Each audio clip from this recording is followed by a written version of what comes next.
Hey there, I'm Claudia St. with Affinity HR Group. We are your HR partner and resource.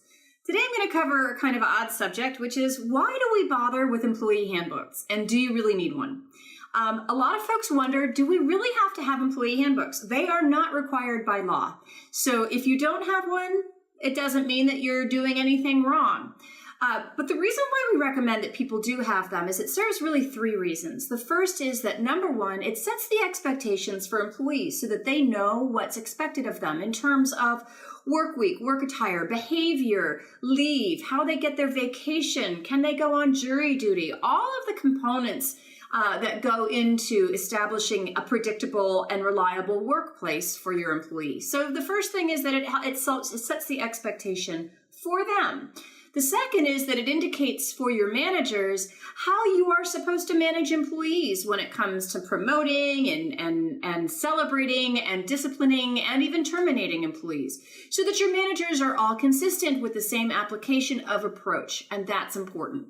The third is that it will tell the court, should you ever find yourself in a court of law or before an administrative law judge about some employment practice, you can say, look, we don't discriminate. It's a policy of ours not to discriminate. Now, of course, should you find yourself in that position, the problem is it's not just the policy, it's how are you administering the policy and are you adhering to the practices that would be applying to that policy itself. But it has a lot of very important reasons and functions. We think that you should probably look to update it about once every 3 years, take a look at it, and especially if anything major changes. I mean, we see a lot with medical and recreational marijuana, scheduling predictability. A lot of locations now have paid sick leave and parental leave for bonding time with a newborn or an adopted child.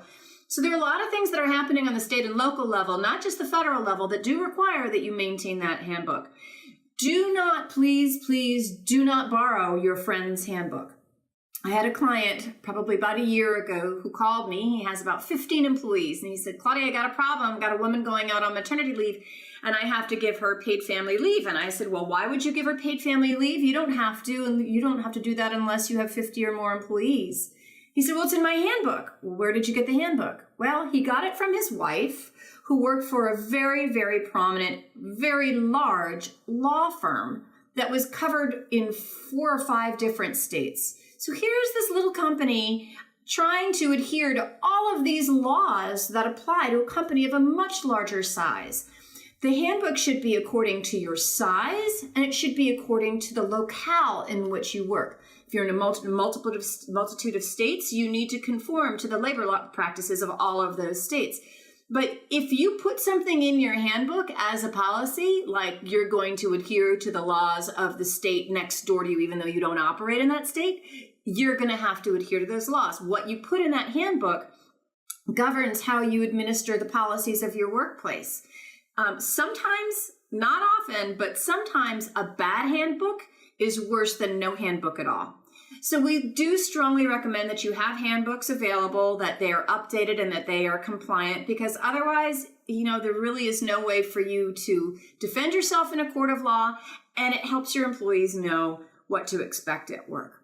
Hope this has been helpful. Any other questions you'd have, just shoot me an email at Claudia@Affinity HR Group or visit our website at affinityhrgroup.com.